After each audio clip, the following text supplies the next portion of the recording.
Hello, everyone. Happy Friday. Welcome back or welcome to my channel if you're new here.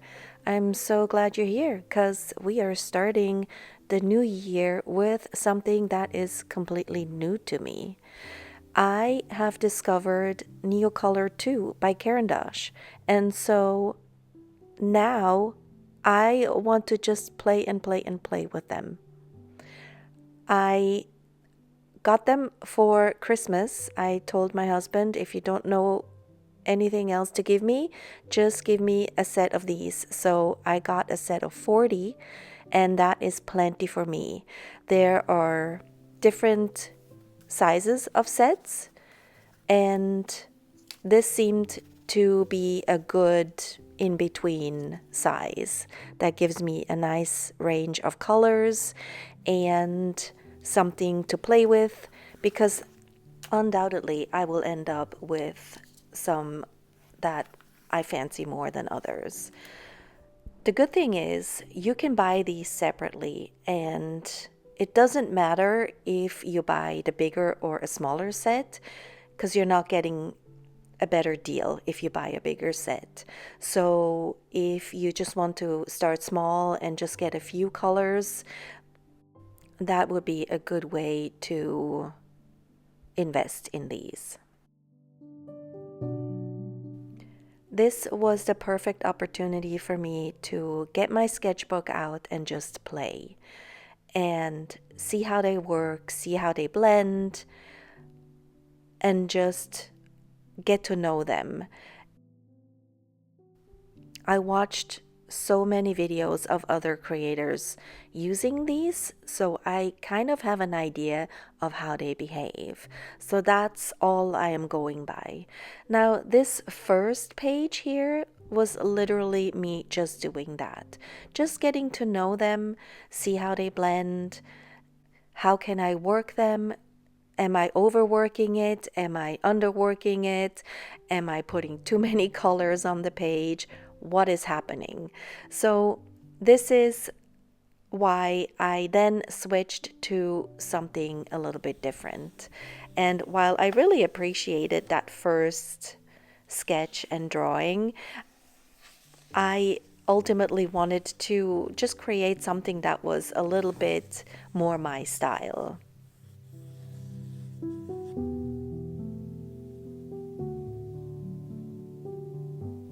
I tend to start out a little bit too heavy-handed, regardless of the medium that I'm using. And that is exactly what happened on the previous page. I just threw down some colors and just didn't really care what was happening on the page. Now that I have a little bit more of an understanding on how I work with these colors, I can go in and be a little bit more deliberate, but still wanting to be free and just play with it. I started the approach the same way, just putting down some lines and then just starting to outline things. And I wanted to bring in the water fairly soon, because once I put down the lines, I wanted to soften those lines a little bit with water and just see what else comes about. So if you don't know, there's two different kinds of Neocolor. There's the Neocolor I, and then there's the Neocolor II. Only the Neocolor II are water soluble. They're both wax based. So to be able to work them like watercolors really appealed to me. And what I am noticing as well is that you have to kind of let the first layer dry in order to proceed with the next layer. Otherwise, things can get a little bit muddy. But even though you dry the first layer, doesn't mean those colors will stay put. They will lift off to some extent. So for those of you who have never worked with them and you're interested, just be aware that that is a thing that happens. And sometimes that can be a blessing, and sometimes it can be a little bit of a curse. But I feel because these are so playful, I really didn't feel super precious about what was happening on the layer below. You will see me refine certain areas a little bit more. You will also see me change certain areas completely. A couple of things that I noticed as I was working with them was that the marks that you put down first, you will most likely still see even after you blend it out with water. And the other thing is that if you are trying to put more color down and the page is wet, it doesn't work as well. So a way to go around that is to just take a hairdryer to it and dry that area a little bit first, and then go in with your crayon and put some more pigment down.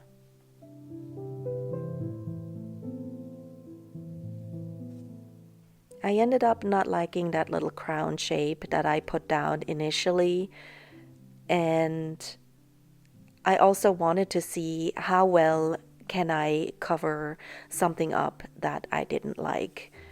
And I'm happy to say that it worked really well. And if you look really closely, you can still see it a little bit, and I kind of like that effect. The first thing I noticed when I started working with them was how creamy they feel. It's so creamy to put them down, and they blend really easily. I am really surprised it took me this long to discover the Neocolor IIs. Growing up in Switzerland, the Neocolor ones were the ones that we used in school, much as here in the States, the kids use the Crayola crayons. That's what I can compare them to. And I'm a little shocked to admit this, that I honestly didn't know that there were two versions of the Neocolors. But like with so many other things in life, things will come to you when you're ready. And I think I was ready for this.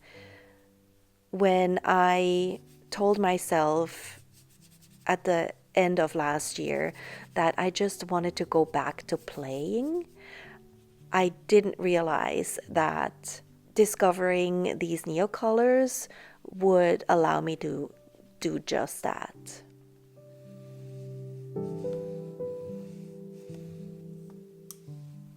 Maybe it's the playfulness in how you apply the pigment onto the paper. Maybe it's because you can still see the marks that you made with the crayon. I don't know what it is, but something just tells me these are meant to be played with.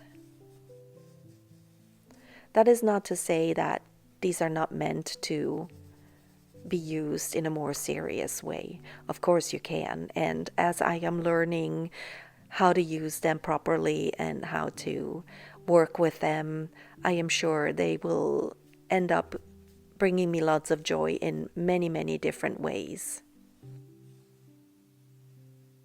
But if you too are in a little bit of a rut and you're just trying to find new art styles or new mediums, I highly recommend these.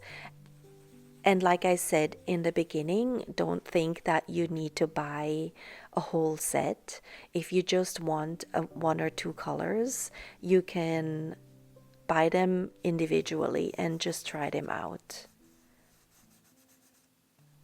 I honestly had so much fun creating this page and just adding things and reworking things that I had a hard time stopping. After I created this page, I then walked away for a little bit and just let it stew on my desk for a little while. And as you can see, I had started with the doodling process and I didn't film myself. And that was because I wasn't quite sure whether I would like it. Because I liked the page by itself, I then felt like maybe I would ruin it by starting to doodle over it.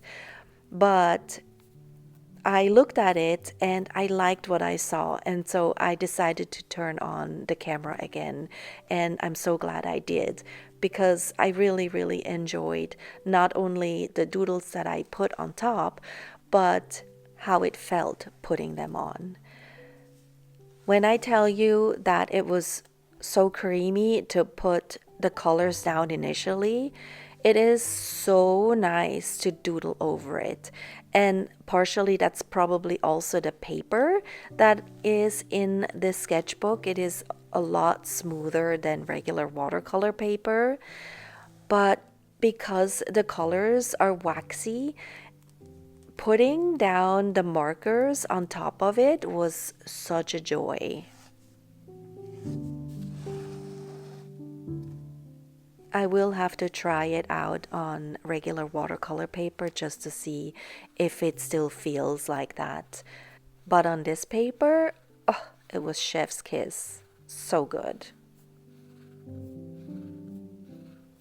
A little while ago, I invested in some Posca markers, just white and black, because if you remember or if you're new here, I told myself that I wanted to start working a little bit bigger, and those super fine liners that I have just won't do it for me anymore if I want to work a little bit bigger. So I bought a bunch of different type nibs in the Posca pens, and I am figuring out how to work with them.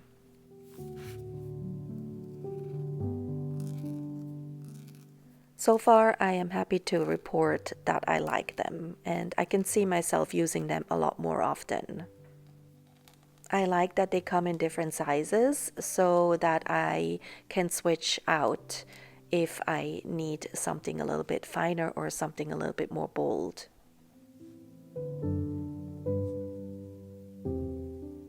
As I'm doodling over these backgrounds, you can tell that it went through quite the transformation.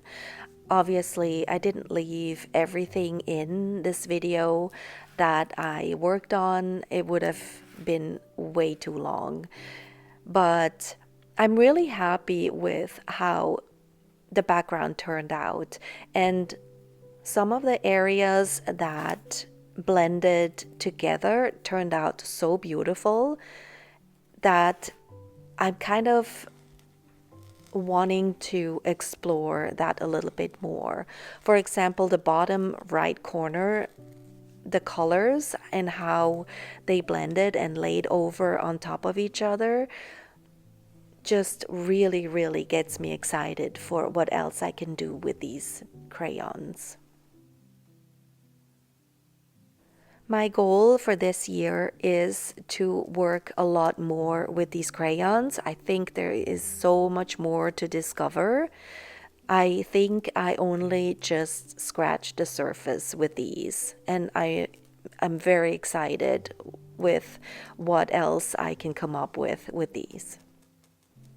But I think I also want to continue working with the Daniel Smith watercolors more, and I definitely want to bring in some more collage style work.